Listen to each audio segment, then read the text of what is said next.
Yeah, that's right. I see the chat. I see y'all rocking. I see y'all coming. Hit that like button as you enter the building. You know what I'm saying? Hit that like button. Show your love. Show your support. You know what I'm saying? This that dope soul. This that new thing. Nobody don't know about it. Salute, Nick family. Welcome to the Game 6 reaction show.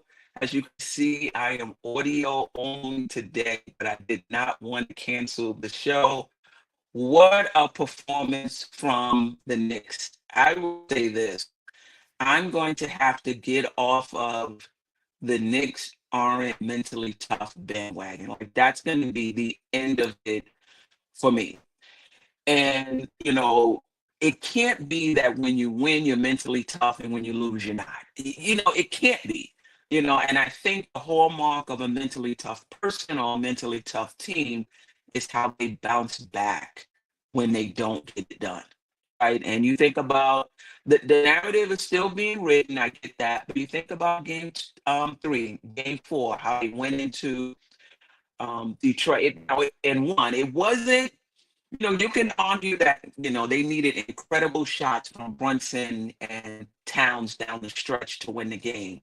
Hey, it happens like that. Or they needed a missed call from the official, right? Don't give them too much credit. But I am. And they didn't close in game 5, and I was really down on this team mentally. And they came back in game 6. They got out to a good start. They lost 2 leads.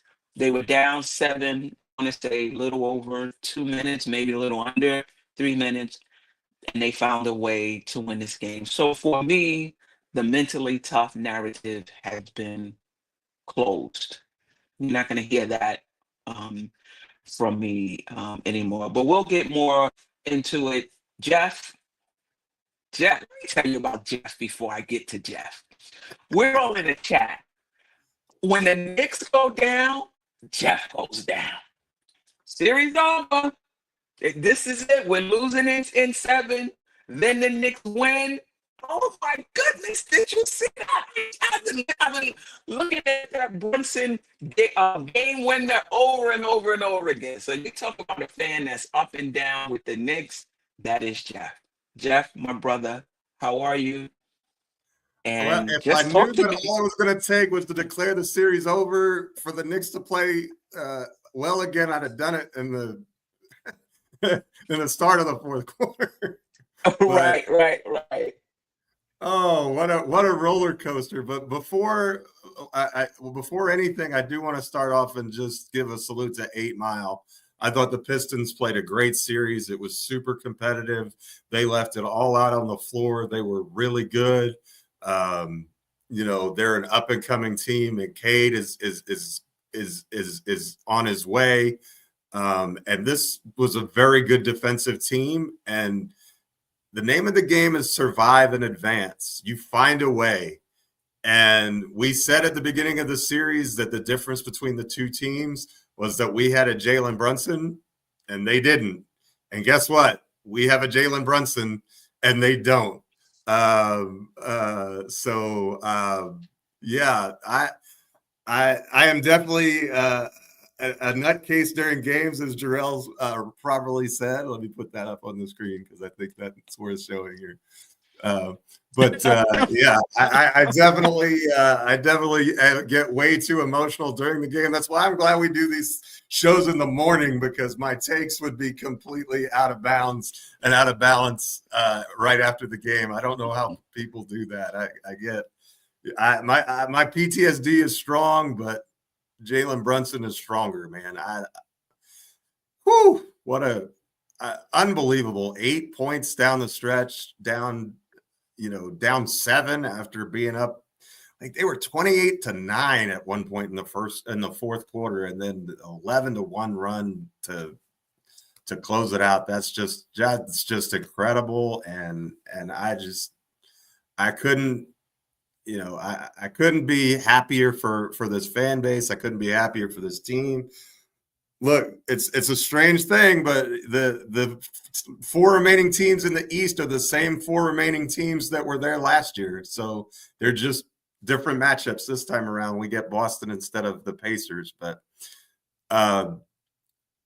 Brunson's resilience and their ability to lock in when it mattered. I mean, they gave up no baskets over the final 2.5 minutes, and there was no margin for error.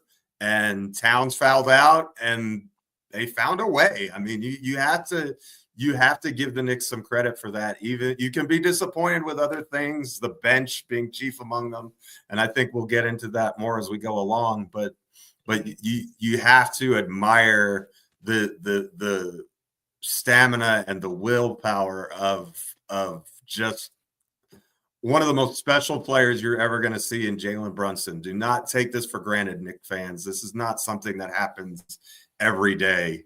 I mean, he tied Bernard King for the 7th postseason game of 40 points, and in '84, who did Bernard King beat? The Pistons. So there's a lot of synergy that goes into this game, not just with that, but it was almost a carbon copy of our series with Philadelphia last year. So very, very strange game. You know, for the crowd that says everybody makes a run in the NBA, this was your poster child of the game. But what a series in general. Every game except for the first one was decided within 3 points. And well, no, I guess we had one 6-point loss in there, but that game was down to the wire too. And we needed a 21-0 run in game 1. So crazy finish. I haven't seen anything like it, especially from the Knicks in my time as a fan. I think we were 0-47 when trailing by 7 points with 2.5 minutes to go in a postseason game until Brunson. So great stuff. Sorry, I'm monopolizing the time here, Queen. I should kick it back to you. Yeah. No. It's okay. Let me know in the chat if I'm also having audio issues. Yeah, I know what it is.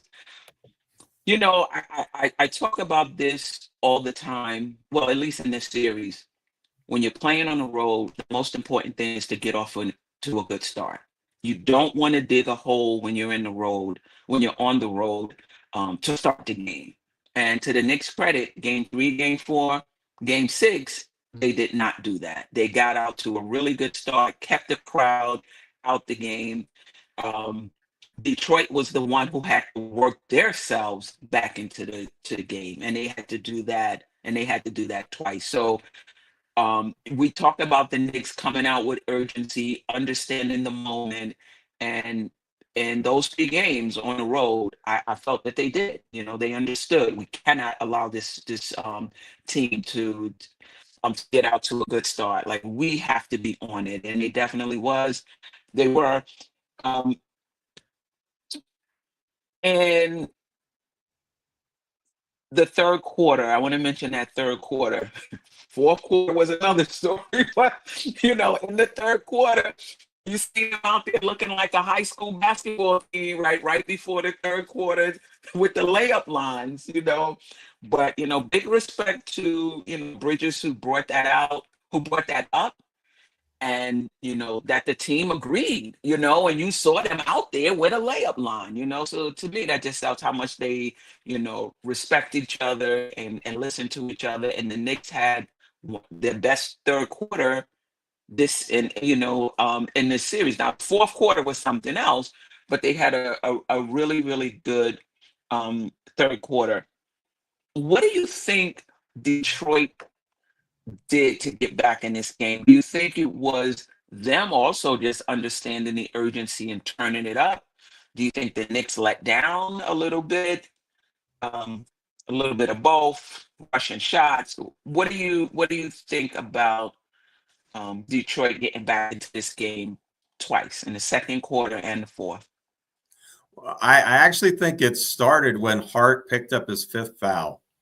And had to go to the bench. And then Towns picked up his 5th foul and had to go to the bench. And so we're down 2 starters, and that's when it started to get a little rocky. And then we didn't take care of the ball real well. I think we had a stretch where we had 4 or 5 turnovers, mostly of the careless variety. I'm not really sure that they were forced turnovers. Maybe a couple of them were, but Bridges sometimes makes these passes that I'm just like, what are you seeing, bro? Like, Right. I get, and so I kind of get concerned sometimes. I don't want to knock on Bridges because I thought he was fabulous in this game, but we'll talk about that in a minute. But so I think it was a little bit of everything. I think it was poor shot selection, poor process by the Knicks on offense, and those bad shots led to easy looks on the other end. And Detroit was making shots. They had two stretches in the second and fourth quarter where I think they were like 15 of 19 or something crazy like that, or not 15, 9 of 15. And they had two different stretches, one in the second, one in the fourth, where they made 9 out of 15. And they got back in the game and they made their runs then. But, so I think that had as much to do with it as anything. I think that the foul trouble was a problem, and it affected not just when they were off the court because they had to sit, but then when they got back in, I don't feel like they could be as aggressive as they normally would be because they're worried about picking up that 6th foul. And Cat actually did foul out. I really, I think it's D, all of the above in this case. I think some of it was Detroit, some of it was the Knicks not being overly serious, not having that killer instinct, and then some of it was foul trouble, and all of that's a fusion of confusion of a few confounding things. What can you say? I mean, it's crazy. Yeah, for sure. But I want to talk about Brunson, of course, more than just the game winner. I want to talk about Towns. I want to talk about Bridges. Who would you like to talk about first? I want to talk about Mikal first, if you don't mind. Yeah, that's totally fine. I'm just gonna say my quick piece. I know I'm on this hill by myself when it comes to Mikal Bridges, but I really see this guy's ceiling. We could talk about his motor. I will say this about motor. Some people are so smooth, they just look like they're not doing anything. Like KD is one of those guys, and I'm not saying Bridges is KD, but I'm just saying that,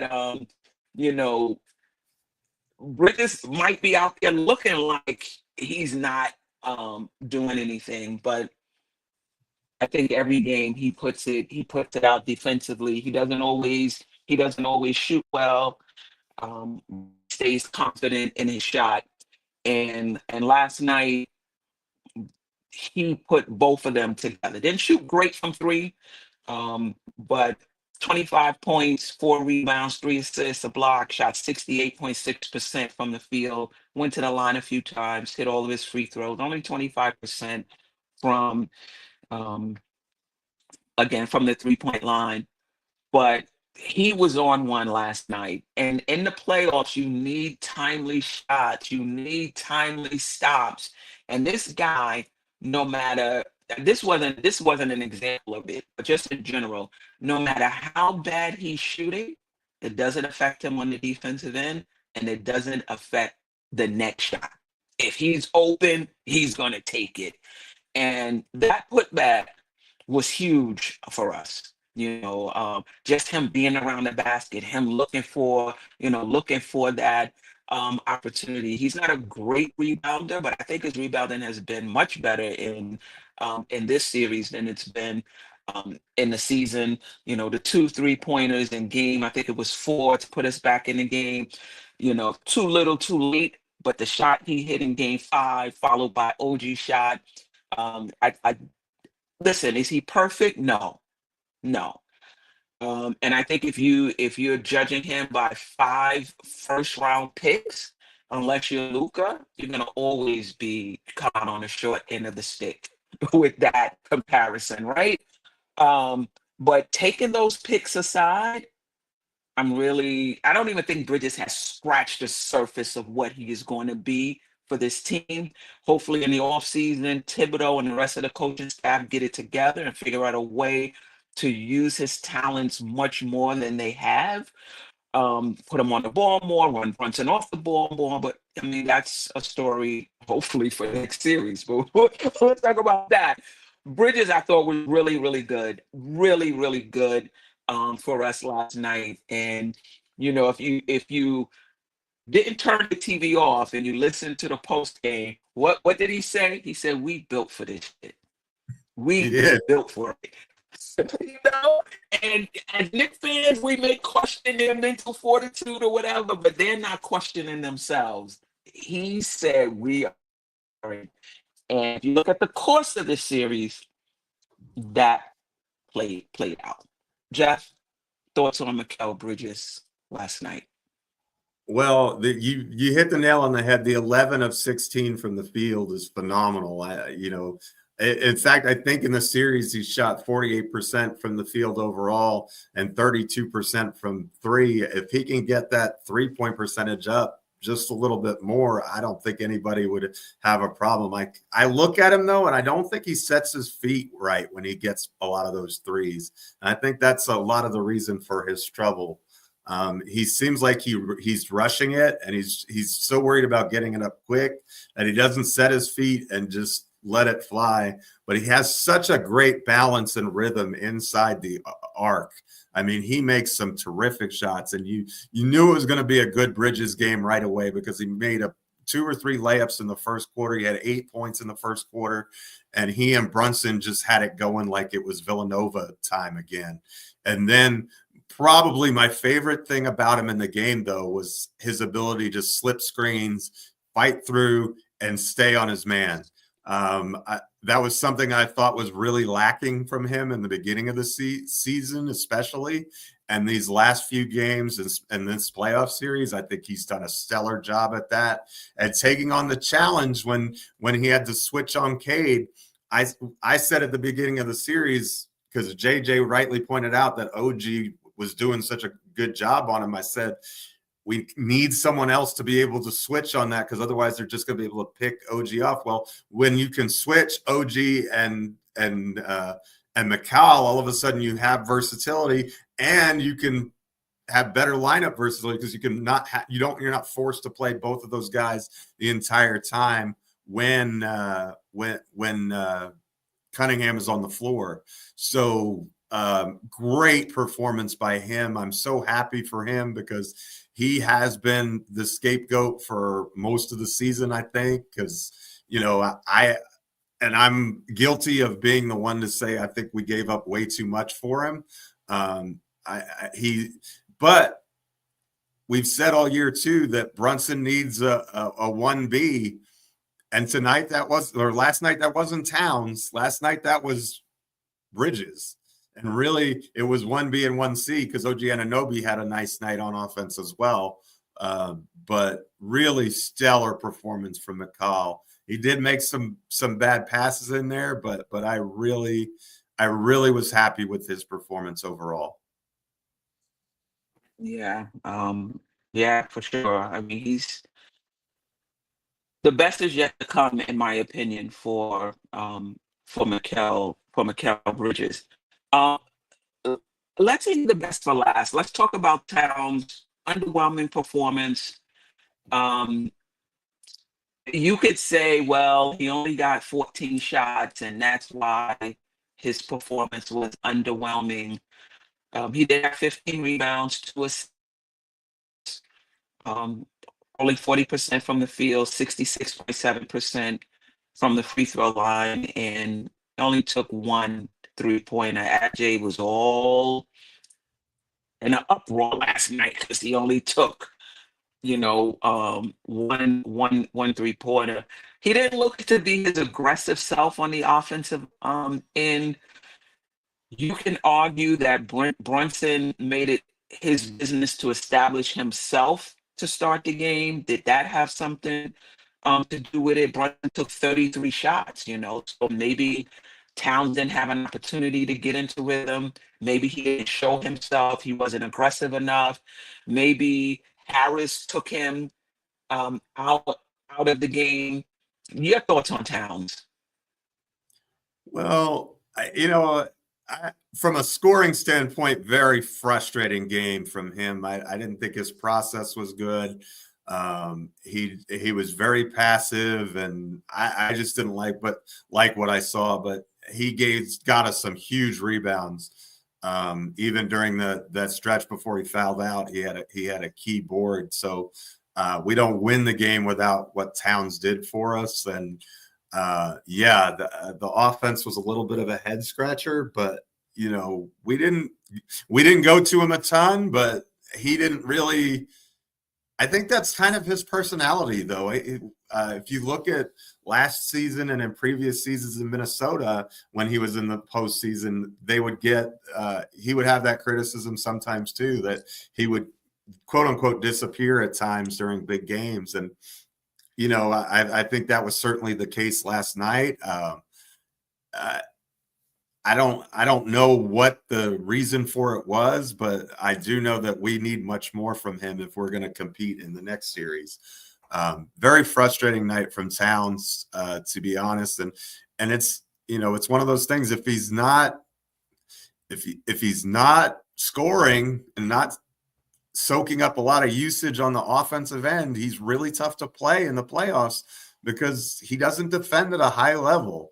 And so that just makes it a two-edged sword that cuts you pretty deep. But fortunately, his teammates were able to step up and you know what? He had 2 bad games in a row, but we got the win, and he gets to give it another shot in the Boston series, where he should have advantages against most people who are guarding him.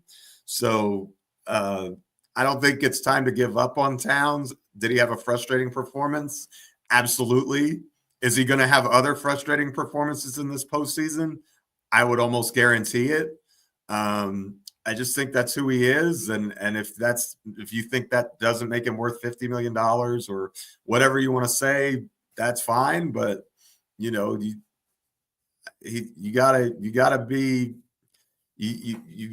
be patient with him. You've got to trust him. And tonight he got bailed out by his teammates, and that's fine. It's going to happen sometimes. I don't know where Queen went, but I guess we can maybe talk about some of these comments from you guys while we're waiting for her to get back on the show. Vaughn Allen said the Villanova guys are built like that. I agree. Just a terrific job by them. Josh Hart had a great game in a lot of ways too. I mean, foul trouble was a problem, but that happens. That happens too. So.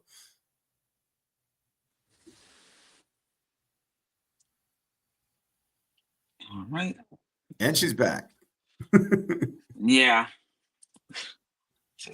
Listen, it's a mess over here. I'll try to stay on video as long as I can. If I start glitching, I may have to go back to audio.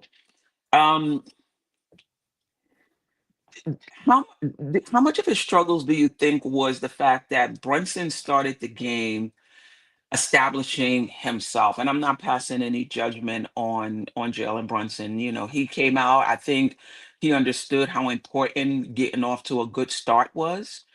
And he wanted to make sure that the Knicks did that, right? And they did. But how much of that do you think took Towns out of the game, if at all? He hasn't been a real big take over the game in the first quarter guy anyway. And so I'm not sure that it had much effect. And in fact, I don't know that it's necessarily Brunson's touches per se, but Mikal and OG both got the ball quite a bit. And they both, I think, had 8 points each at the end of the first quarter. So, maybe it's just kind of him being on the fourth rung on the ladder or whatever. But I thought the first quarter offense was good, and Towns sometimes is just effective as a decoy, right? I mean, if you get those other guys going, that's fine. I think in the minutes where Brunson is off the floor, which haven't been many, I think that's where it's disappointing. And there was like 1 minute where they were both off the floor, and I was in panic mode. Don't ever do that, ever, ever, I don't ever. get that either. Yeah, not ever, please. Like, no. But but it's in those moments where he needs to take on the mantle and take over the offense. And I don't know. Maybe he did, but it wasn't memorable to me. So it's really, really head scratching performance by him. Just, maybe he's too chill. Yeah, yeah. He'll bounce back. It definitely was a bad game for him. Definitely not a bad series, but it was a bad game for him. I don't want to discount the rebounding, the 15 rebounds that he had. And also, and this is to Ajay, who, if he's not listening now, he might listen later. He texted me about we should take Cat out the game and give somebody else a chance. First, who are you going to give a chance? And two, from I don't know many coaches who's taken out their best player in a closeout game because they're not shooting the ball well to give somebody else a chance. Like, I mean, if you're a coach, you're confident, even if one of your best players is struggling, you're confident in that player. Like, you really believe that the next shot can turn everything around. And then you're also looking at the totality of it. He may not be shooting well, but he's rebounding for us. Um, he's given us some length. You can argue about what he's doing with that length, right? But he's given us some length. He's given us some size. He's rebounding for us.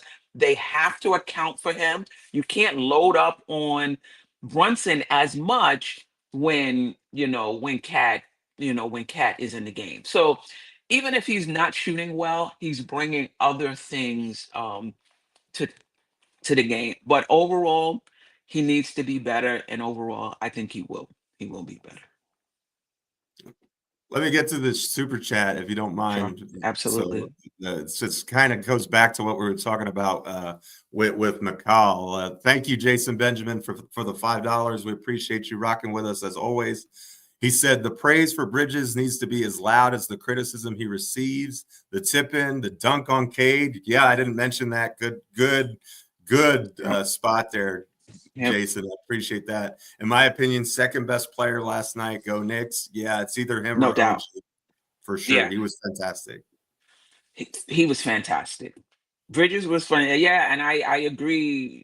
That the praise needs to be as high as the criticism. He was just on point last night. And I think what's been underrated is his defense, from game 3 on.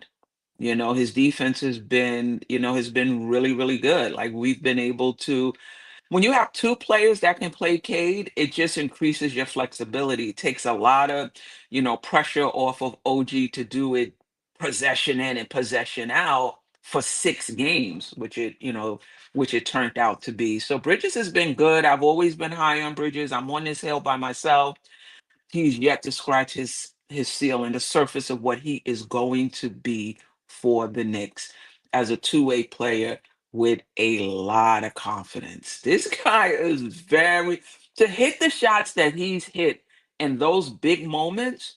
You got to be confident in yourself to even take it, let alone make it. So, we've talked about Bridges. I think a lot of it is we're basing his performance on how much we gave up for him. If you're basing it on that, he's going to be the best player in the league. He needs to be the best player in the league. You're giving up 5 first-round picks. I get it. Not all of them, are high first-round picks. At least those that the next year or two aren't. But still, I don't think it's that type of nuance. It's just 5 picks. So the way we talk about it, it's like we gave up 5 number 1 picks for, for Bridges. Not that the first few are probably going to be in the 20s. We gave up 5 first picks for, number 1 picks for Bridges. And you got to be the best player in the league to live up to that, and he's just not going to be. But I think before it's all said and done, we will appreciate what Mikal Bridges brings to this team if we don't already. I do. Yeah, for sure. Great job by him. last night. Mm-hmm. He saved a game 7 for sure. Like, Yeah, crazy. for sure. Yeah, yeah. All right. I mean, I want to talk. Let's get to Brunson because I do want to talk just a little bit about our upcoming series with Boston. Nothing in depth, just really quick. Um, other than the last shot, just what did you think of Brunson's play last night? I think he understood the moment. Like I think he came out, he set the tone. He had 15 points in the first quarter, which I think is his playoff high as a Knick. Mm-hmm. He was really good, though. It wasn't just that he scored 15. He was scoring it within the flow of the offense. He was getting to his spots. He was Mm-hmm. attacking the defense, getting Bridges and OG involved, in my opinion, getting early offense, really getting it going early. He wasn't his most efficient last night, but Mm-hmm. man, when they started chanting flopper, don't poke the bear, man. They start chanting flopper, and then he goes off on them like 8 points down the stretch with the look. Can't understand. Osar Thompson is an amazing defender. He's got length. He even ripped him and stripped him on the previous, like, we were down 1, and he denied him and forced a shot clock violation Correct. less than a minute before, and you just discard him like a 4-year-old at a playground. You know what I mean? That's like the extension of the leg to get him leaning that way, and then to come back across wide open, and he didn't touch a thing on that net. Barely moved. That shot was so smooth when it went through the net. So the whole final 2 minutes, the best players can say, my team's not losing today. Right. And then he just puts them on their back. And it takes everybody, because he can't make the defensive stops at the other end. It's still a team game, but when you need buckets, he gonna get you buckets. And I mean, the Pistons booed him and they put up billboards about him, and then he crushed their soul anyway. So good job by you, JB.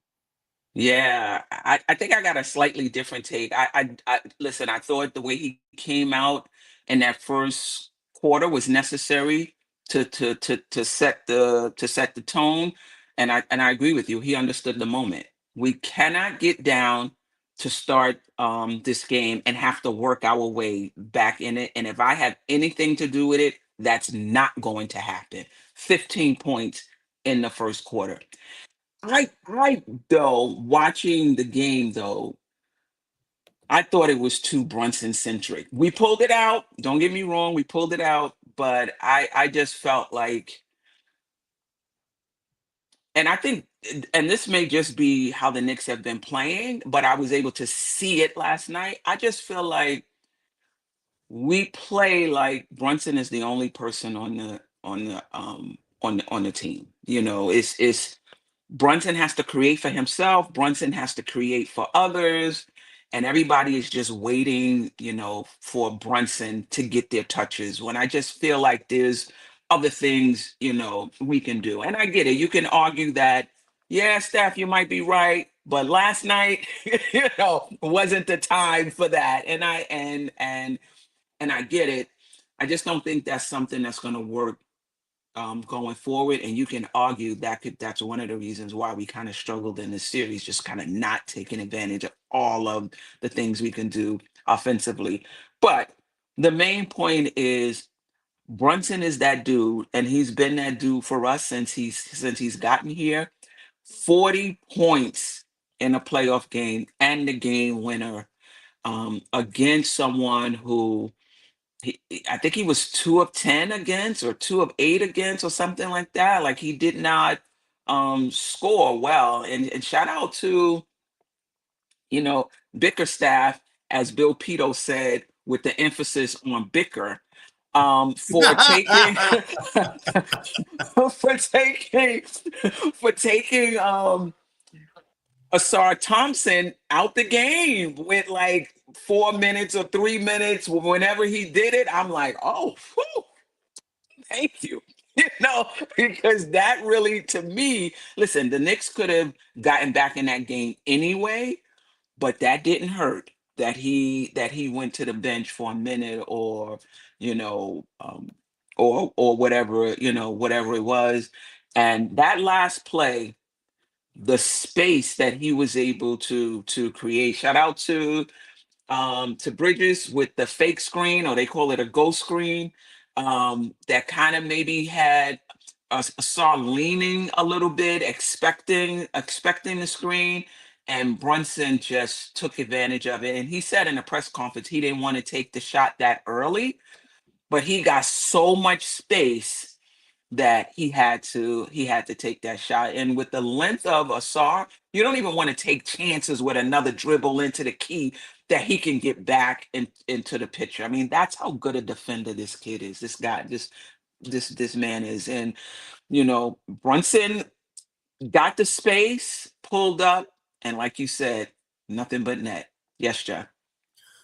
I think that's an interesting point that you made about Asar, because he did completely get, like, he went, so like Windsor, Ontario, Canada, and he still almost got back in the play to contest. Like, he wasn't that far, so it's not like you take a dribble, you do anything, and Thompson would have been back. He had to, it was earlier than he would have liked, but he had to take the shot. You're wide open at that time. If that's the shot that you're going to take, you gotta do it and knock it down, man. Whew.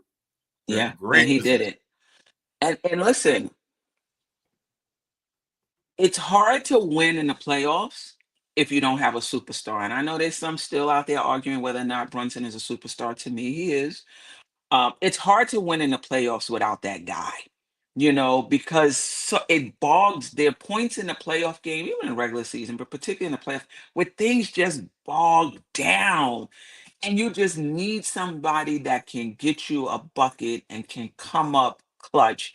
And that's been Jalen Brunson, um, for us, for the past few years, and he's showing it yet again. Tough shots, the off balance pirouette. I don't even know what he did underneath the basket to get that Forgot layup. about that play, where he almost fell, but he didn't. He kept his dribble alive, and then that was insane.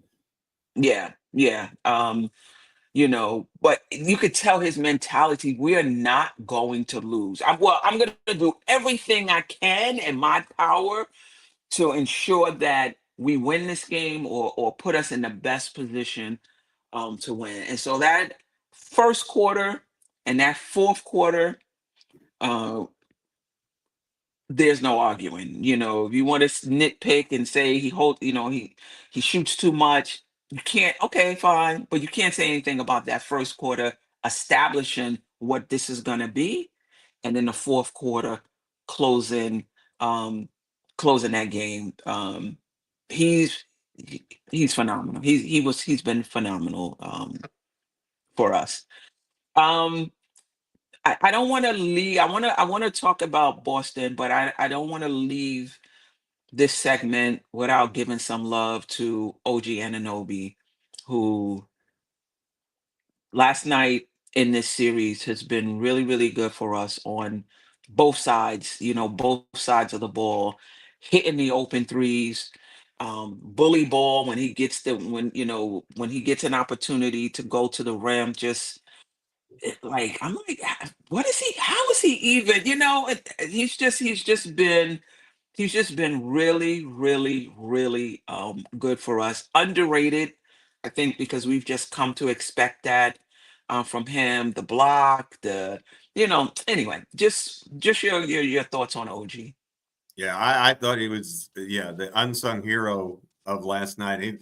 Bridges was fantastic, but I think again I would put OG's performance in a similar spot. I know he didn't, down the stretch, it wasn't like he made these amazing like standout plays or anything, but it's a 4-quarter game, and we're not there without the job that he did all series.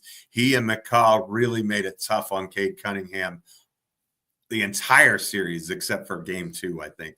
But other than that, I think Cade got his, but he had to work super hard, and I think OG's length bothered him. He's so strong and he's tough, and he made some critical shots for us. I think he scored like 20 points last night. So It might have been, it might have even been, it might have been more 20, 22. Yeah, he was really good. And like you said, he's been good all season. And yeah, he's gonna need to be next series as well. I think the entire Nick team is gonna have to be incredible. Incredible next season. I think we play Boston in round two. For those that don't know, the first game is Monday, so the Knicks get like 3 days to kind of rest, right. rest and prepare for Boston, who's seeking to repeat. Right? They beat Orlando in five. Orlando didn't lay down. Right? They gave them a run for their money, but at the end of the day, the better team won that series. I'm going to ask the question this way: in your opinion, what gives us, and it could be more than one thing, the best chance to win this series? Not whether or not we can, and I already know Boston is a better team, but if we were to win this series, what are one or a few things that would need to happen to win this series? I think one, Karl Anthony Towns has to dominate on the offensive end. I don't think Boston has anybody who can stop him. And I think what you saw in the fourth game that we played, when we were playing well, a lot of it was because of the job that Towns was doing and getting baskets and scoring. I think making Brunson's life a little bit easier. I don't know if that means playing off the ball but I just don't think that, like, Brunson scored 30 plus in 5 out of 6 games in this series. Not saying he can't do that, but I think we need to lighten the burden on him. Boston has so many weapons. And then the other thing is, what kind of defense do we get from the 5 spot? Like, Boston's traditionally a terrible matchup for Mitchell Robinson. Cat has trouble, guarding anybody really. And so, it's a different kind of, they're a different team than Detroit, but, defensively, they're not going to shoot 28% from 3. That's not happening. You're going to, if we go into these funks, it's not going to be a 2-point game afterwards. We're going to be down 20. And they can flip the switch, and just like that. I mean, Derek White will knock down 5 threes, and your head will be spinning. So we have to pay great attention to detail, limit runs, guard the 3-point line, even if it means, I think, giving up some baskets inside. I think if if we can force them to beat us in the mid-range, I don't know if you can do that with Boston because they have so many shooters, but hypothetically, if you could make them make it a game where they have to do most of their scoring from volume mid-range shots, I think that would be the ideal scenario for New York. But how negative Nelly I am, but I don't think we can compete in this series. I'll be surprised if it goes 6 games. Wow. You didn't say win the series. You said compete. I fully expect the Knicks to compete in this series. But I agree with you. Our chances of winning the series is low, or not that great, because Boston, in my opinion, is the better team. I think our best chance to win this series is for the Knicks to transform into something we haven't seen or we haven't seen consistently. And that is to run an offense that takes advantage of all of our weapons. It's just not something we do. I think we're just too Brunson centric, and I don't think that's going to work against um, Boston. We got to figure out a way to play him on ball, play him off ball, play through Cat. Play like we have to mix it up offensively. If you think Brunson is going 1-on-5, then like Brunson is playing like Cade, in terms of trying to generate every shot, either for himself or for others. And I just think it's just unnecessary. I don't think that's going to change, but that's what I mean when I say we have to transform into something that we really haven't seen. And that is taking advantage of the talent that's on this team, mixing it up, getting everyone involved consistently, making that very good Boston defense work. They have to work. There's no work if you just have to, key on Brunson, because I'm not even sure they have to double team him. You know, you No, got they Drew don't. Holiday, you got White. They may not even double team him. So the Knicks offense has to be on point. And listen, the Knicks defense was much better in this game, but in this series, but you can look better than you are when there aren't a lot of offensive weapons to really challenge you. And that's not Boston, right? Boston has a lot of offensive weapons. So Wingstop, Brunson, and I mean OG and Bridges, they can't even switch up on one player because both Brown and Tatum, you know, um, there's two of them that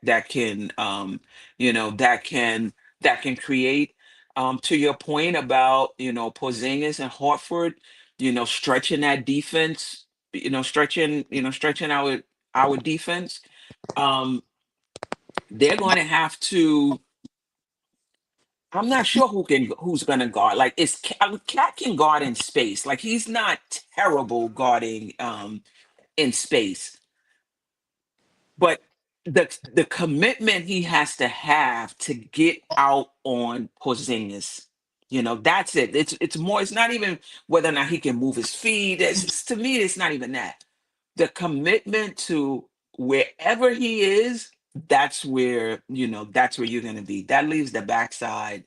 Well, he's not much of a rim protector, but still, your height is now up front, leaving a lot of space behind. So that back line of defense is going to have to be um, on point. So our offense has to be something we haven't seen much this year, consistently, like super dynamic. And our defense is going to have to be um, on point. And Thibodeau, my last point is going to have to be really strategic with these rotations. I'm not sure how much we can use the double big lineup, but if there's a time when we can, you know, um, use it. And as much as I love Hart, and I think his replacement in that starting lineup is, in my opinion, I know many will disagree, his replacement in that starting lineup is not on this team yet. There's going to be times where Thibodeau is going to have to go with some shooters to make our offense a bit more dynamic. And Shamit hasn't showed much, but he hasn't gotten much time. And Deuce has gotten, I don't know, 15 to 20 minutes and really hasn't looked good. However, he still has that gravity, right? And that may help. So yeah, that's what I think the Knicks would need to do, those three areas, to give us the best shot at winning this series. Trey, welcome. Thank you for joining us. Always appreciate it when you pop on. Um, just your quick thoughts on last night's game before you give us your thoughts on what would give the Knicks the best chance to win the next series. Well, I thought, and thank you again, folks, Queen, Always Jeff, welcome. and everybody in the chat. I'm working from home and saw you guys fire up a show. I said, let me come in here for a few minutes and Appreciate you. talk Glad Knicks to with be you with you. guys. I thought we'd get to a game seven. I'm not going to front. Watching last night, watching that fourth quarter, the way it was going to end in favor of Detroit, I thought we were headed towards a game seven. And I saw Jeff in the, chats during the game last night. And I'm like, man, we in it. I mean, they had a good first half, first quarter anyway. They had a good first quarter. Second Mhm. quarter, not so much. They were only down by two. But I think what I'm proud about with this team is that they were finally able to put together a respectable third quarter. They've been Yeah. bad throughout the third quarters of these games in this series, and really throughout the regular season, their third quarter numbers aren't that great. But was happy to see them coming out the half, kind of firing on all cylinders. And that fourth quarter came, and it was as if the fourth quarter was the third quarter, and vice versa, the way it was going. But that dude Brunson, man, it's the reason he's the clutch man of the year. Facts. Got to have the ball in his hands, and um, it'll forever be a moment in Knicks history. I know it's just the first round, but when you look at Knicks highlights 15 years from now, those are going to be one of the highlights that you see. I mean, it was very, I hate to throw this man's name out there, but when Jordan crossed up Russell in the finals, that's what that kind of reminded you of as he Without the crossed push up off. Thompson there. Right, the push off. Right. The push off move, right? But that's what that kind of reminded you of as he, put Thompson on skates there. And yeah, it was a gritty win. This series was gritty in itself. Um, Facts. Detroit's one of the best stories in the NBA this year. And I think we knew that they were going to be tough. I picked the Knicks in 5 originally So did before I. the series started, but I knew that we were going to have to fight, to get this series in 5. And, it ended up going 6, with a few things, bouncing their way, a few things bouncing our way. But, that's a team that's going to be on the come up for years to come.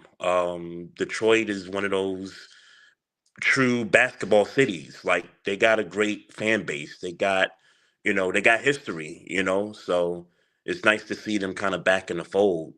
As far as this next series with Boston, I still want to see this healthy lineup against Boston because we haven't seen it Mm. throughout the regular season. You know, they've outplayed us. The numbers show it. Points per game, defensive points per game. The talent. Clearly, Boston has the better talent than the Knicks do. And it's like somebody said in the chat earlier. Um, this is what you get OG and Mikal Bridges for this particular matchup in the postseason.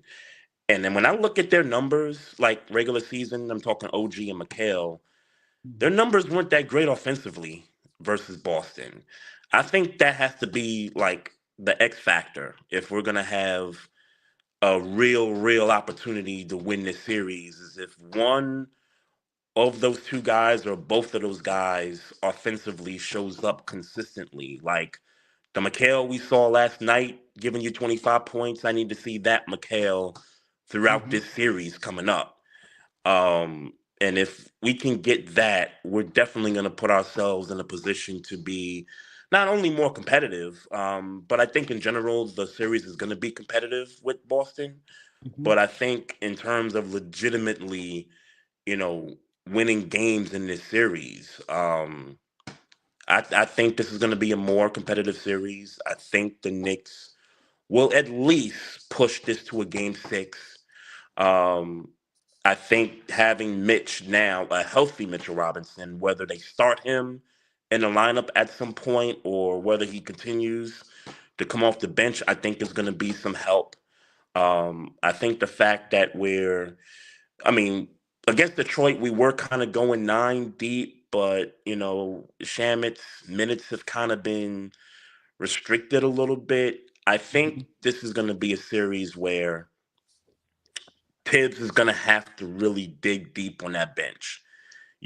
You may get to a point where you're going to need one of those other guys to come in for a matchup situation. Like I could see a DeLon Wright coming in like a game 3 situation or a game 4 situation where you're trying to save a series and you need a particular matchup. Like I could see something like maybe PJ coming in, for a few minutes for defensive purposes. Like this is where you start to move chess pieces. It can't just be, You're going to roll out the same starting five, and you're going to let the same three guys, come off the bench. You gotta play chess against a team like Boston. You gotta make adjustments. You gotta dig deep down the bench. I mean, the greatest coaches have done this. Even some of the more modern day coaches, I've seen guys, Jason Kidd in the finals last year. Didn't use Tim Hardaway Jr. much, but he bought him out in that game 5, I think, for offensive purposes. It didn't work. It didn't work out because he became a liability on defense, but at least he tried something. At least he tried something different because he realized, oh, snap, Boston shooting threes. I need some three-point shooting help. He put him out there. He missed some shots, but at least he tried. So all I would ask of Coach Tibbs is mix it up a little bit, because there's going to be moments where your starting five might not have the answer. Your first three off the bench ain't going to have the answer. Maybe you got to dig a little bit deeper. So that's what I'm looking at as far as this Boston series. Yeah. Okay. All right. I can't highlight comments, but I do want to read a few of them. Some of them are a little further back in the feed, Geoff, so you might not catch them. D. Grant, to tell you the truth, unless Bridges, OG, Cat play at a high level and Deuce shoots much better, there is no chance. Kevin Bergen, this thing reset before I was able to read the comments. But basically, Kevin Bergen said that we're not going to be able to beat Detroit playing the way we played in this versus Detroit. And I definitely agree with that. He's saying the way we played Detroit, we're not going to play. We're not going to be able to beat Boston playing the way we played against Detroit. Is what he's saying. Correct. Okay. Correct. Okay. I agree with that. Yeah. We definitely have to mix it up. Shout out to Anthony D. Joining us. No, that poll is not a joke. Actually, let me see where we are with the poll before we get out of here. All right. Why was it hard to close this series? 31% said we underestimated the Pistons. 33% said Knicks' lack of killer instinct. 18% said team hasn't gelled yet. And 20% said Tibbs schemes and rotation. So Knicks' lack of a killer instinct by a hair we underestimated the Pistons was why it was so hard to close the series. I think the Knicks scored a total of +8 points in this series, if I'm not mistaken. And the last 3 games were within 3 points. The winner was within, was 3 points or less. Kudos to Detroit, man. Yeah. I got a question. Yes. Do you think, because I've seen this narrative out there, because Cleveland took care of Miami the way they did, Boston took care of the Magic the way they did. I don't put the Heat and Orlando in the same category as Detroit. I don't know how you guys feel about that. I think Detroit's like a different level than those two teams. Obviously, Miami, they traded Butler, and that team is just not the same without Jimmy there. I know they still got a couple of all-stars on that team, but offensively, they're just not the same team. Orlando, they had their best players out there, but offensively, they just don't have the punch to compete with Boston. So Detroit, they got a lot of mix of vets, young players. Kate Cunningham is an up-and-coming star. I don't put that team in the same category as the Heat and the Magic. I don't know how y'all feel about that. And I don't put the Knicks in the same category as Boston and Cleveland just yet. Anyway, I mean, true. Yeah. So True. no, I'm with you. I'm with you. I think Detroit, this series was just a harder series than, Yeah, they're the number one and the number two seeds, in the for a East, reason. and for a reason. And so they got the better matchups and, in terms of who they were playing. And it was well deserved, So Yeah. no, I'm with you on that. Jeff? I don't know. I was pretty high on that Orlando team. I think that was just a bad matchup for them. I think Orlando can guard. They've got two borderline all-star players in Caro and Wagner. They need backcourt help and shooting, Yeah. but for sure. But if they did have some shooting in that backcourt, I think that Boston series would have been longer. I loved what they did on defense. I don't know that the Knicks can replicate it, but if we could, then I think we would have a decent shot because we do have a lot more weapons than Orlando does. So I think we need to take what the Magic did and use it as a little bit of a blueprint. I think at times they really got into Boston and guarded them well. For stretches, I mean, Boston is Boston. They're tremendous, but I would definitely agree with you that the Miami Heat, our Heat culture is not like the losing Jimmy Butler. That was not that was a team that was lucky to be in the playoffs at all. Like Cleveland, summarily dismissed them. So that didn't surprise me. And I thought Orlando would get their heads beat in by Boston just because it's Boston, but I really feel like that's a really good Orlando team. Defensively. Nah. Defensively. Yeah. Boston did what they were supposed to. But Boston is that much more better than Orlando. Agreed. I wouldn't have been surprised if they swept them. But I agree with you. They do play hard. They play hard defensively. I'm not sure how much the Knicks are going to be able to duplicate it because I don't think we have that type of defense. I think the Knicks have to lean into what they have, and that is really maximizing their offense and playing as good a defense as they can. Because I don't know. It's not even that I don't know. We just don't have those as a team. We're just not as good a defensive team as Orlando, and then Orlando doesn't have the offensive weapons the Knicks do. So we got to find what we do well, and how do we lean into that. To beat Boston. My prediction is Boston in 6. I do think the Knicks will be competitive. I do think the Knicks will get at least 2 games. But what are your predictions? You can call me a homer all y'all want. Nothing wrong with being a homer. I'm going Knicks. I'm going Knicks in 7. Yeah, I'm going Knicks in 7 until look again. Like I said at the top, they haven't seen this lineup yet. Boston, that is. They haven't seen this lineup with Mitch as a part of the rotation now. Mitch, we saw clearly helps us better be a defensive team. We clearly saw that. So, until I see how they look against them, I'm not going to back down off of that. I think having Mitch there will allow us to be competitive in this series and will give us a chance to, we keep it close. We got a closer. That's the one thing that I can hang my hat on, is that if we keep these games close, within reach, we know we got a dude that can get us a big shot if we need one.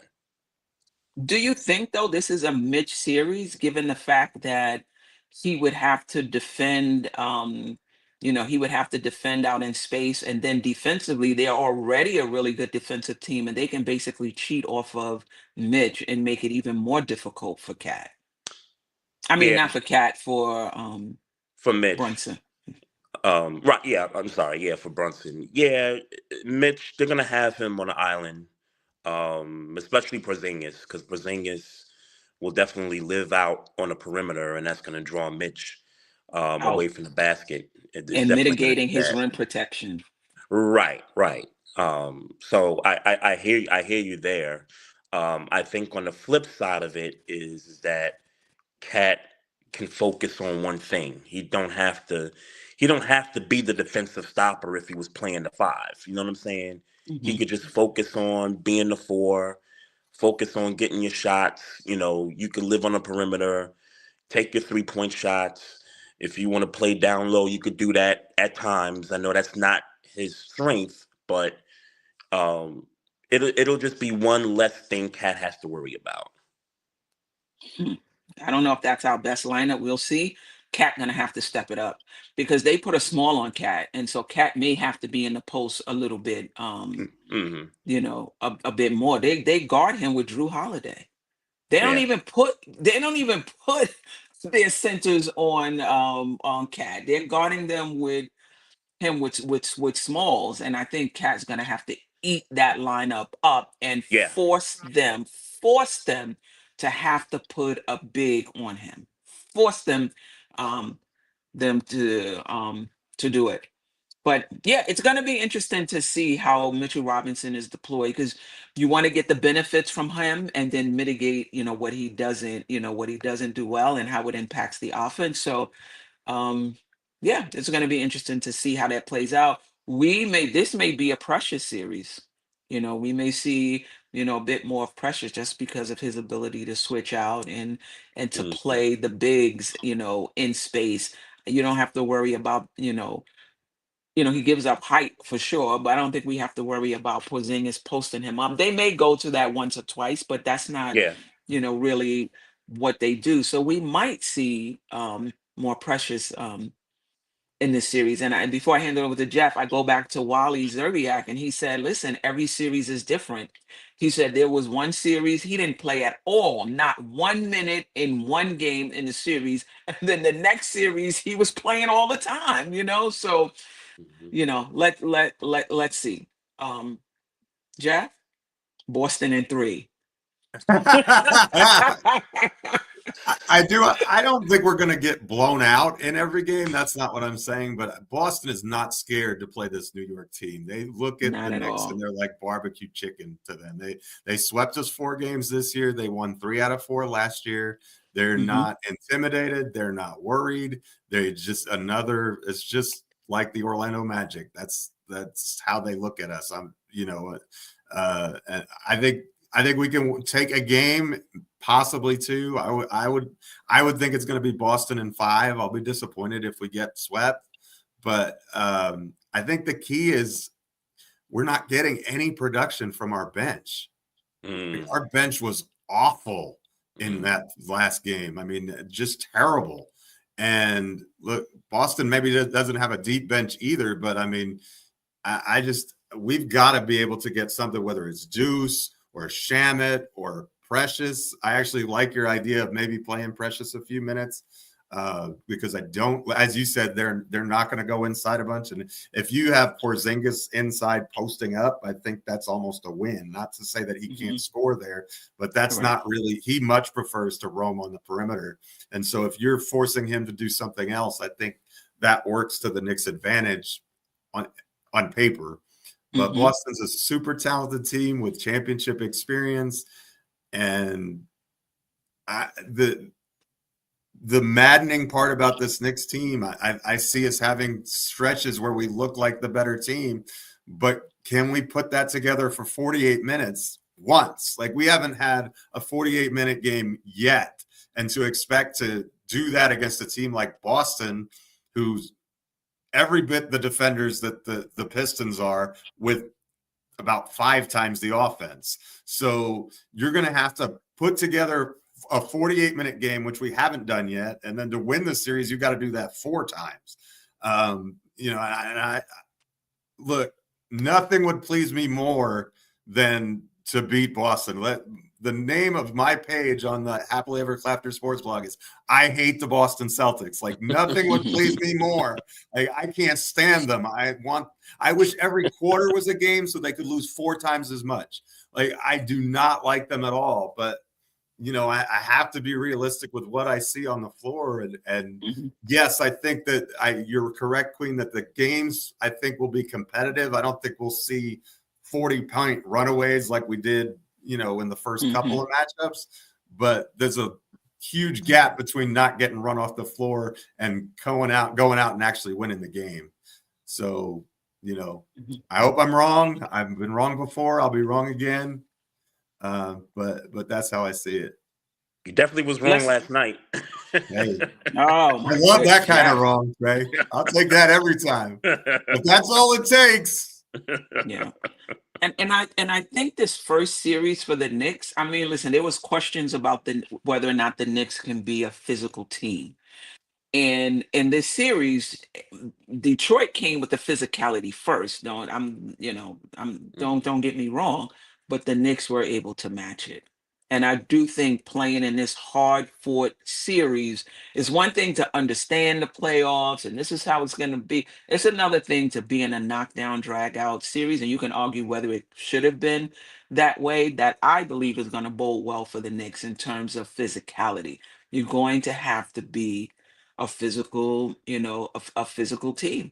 And the other thing, and this is the Boston shoots like 89 threes a game. The Knicks are one of the best three-point shooting teams in the league. You're not beating Boston shooting 26 threes, 28. It's just a numbers game. They're shooting 53s and you're coming in there and with low volume threes and you shoot a really good percentage and you're going to go in there and shoot 34 threes a game, you're going to lose. You're going to lose. I mean, unless your defense is just on point. That's just the numbers game. That's just the numbers game. It's going to be very difficult. The Knicks are going to have to increase their 3-point volume or become this 3-point defending team that we haven't seen in the regular season. So I think that's going to be a challenge for the Knicks. And one other thing that I think is going to be a challenge, the Detroit Pistons shot more free throws than any team in the first round. You think that's changing against Boston? I don't. Right.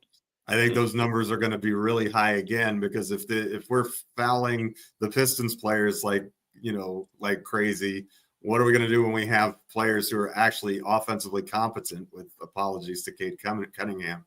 I think a lot of that was the officials too, and how they were calling it, and how they were.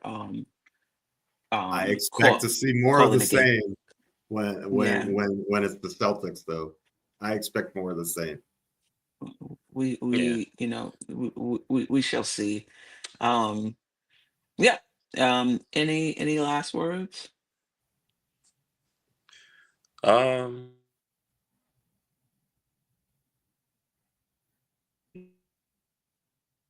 Did he freeze or is it me? I always think it's me when somebody freezes. I think he froze on that one, but just great show. Thanks to the chat, always rocking with us, getting up early this morning. What a win last night. Celebrate this weekend. We don't have to worry about Boston until Monday. Enjoy, soak it in. Can y'all hear me? Yes, go ahead. I can't see y'all. Okay. I think I see y'all now. Y'all can hear me? Yep, go ahead. We can hear you. Okay. Jeff, let Jeff finish out, and then you can go, Trey. Yep. Go ahead. And then that's pretty much all I want to say. And hey, look, let's be Detroit to Boston, right? The Knicks were the more talented team, and Detroit came and gave us all we could handle. That's what I want to see from the Knicks. Boston, the more talented team. Let's go out, give them all they can handle, and let the chips fall where they may. Who knows? Maybe you're like the Pacers and you get injury luck and half their starters come down, out for the season or something. Who knows? You have to be ready to play, and anything can happen in a 7-game series. So go out and punch them in the mouth and see what happens.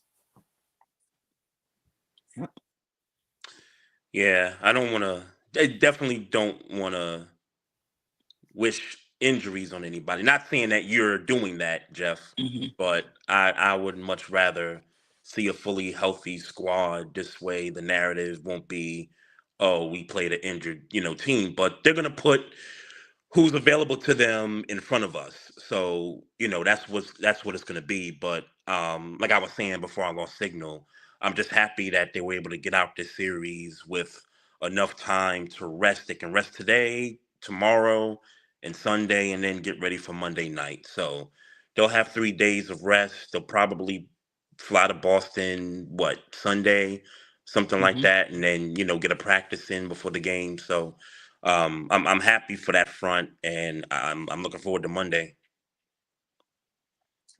Yeah, for sure.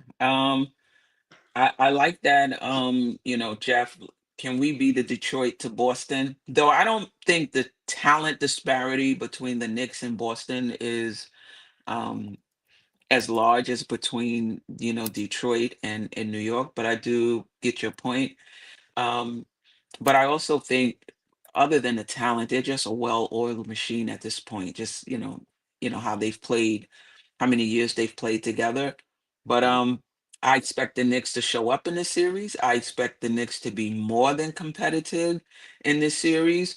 If we do lose the series, I fully expect the Knicks to win two of those games. And if this game goes to a game seven, I would not be surprised. I do think the Knicks have grown up in that first round, but I'm interested to see what Thibodeau draws up offensively for us, because it just cannot be Brunson centric against this team.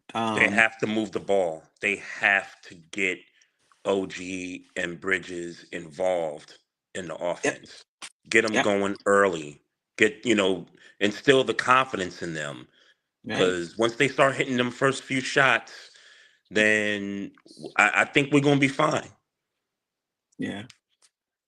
Shout out to Anthony D. Scared money don't make money. Right. Yeah, yeah. We shall see.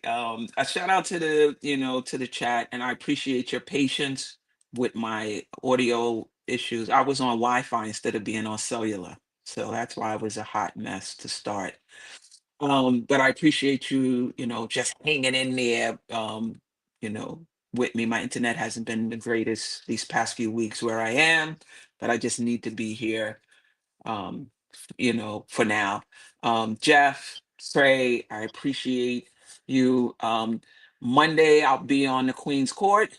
I think the Knicks play 7:30, so that show will go early, probably around 6. Jeff and I will be back Tuesday morning um, to do another reaction recap show. And I don't know, maybe I'll pop on this weekend to do a Boston preview show. Maybe. Stay tuned for that. Jeff, take us out of here with the end button. You bet. Appreciate you all. Till next time. Sister, you one of a kind. Yes. Oh, sister, it's time you That's her. shine. Don't so, Where you at? Where you at? don't so, Where you at? Where you at? don't so, What? don't so, What? you're so.